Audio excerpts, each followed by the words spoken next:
Dito sa ating bahay kubo, meron tayong pwedeng makuha ng mga pwedeng isahog natin sa ating recipe for today. Isa itong ating papaya. Ayan, itong gagamitin natin. Pang sungkit. Ayun. 1, 2, 3. Go. 1, 2, 3. Go. Hala. Mali pala yata ito.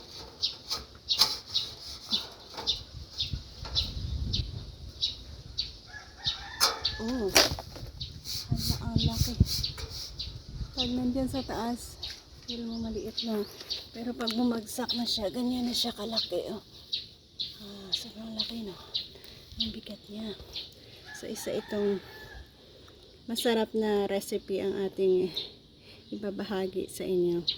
Please do follow me sa aking Cynthia's Life and Cooking. Doon natin lulutuin ang ating masarap na sabaw recipe gamit ang ating papaya na ito. Fresh from our garden. Ayan, oh.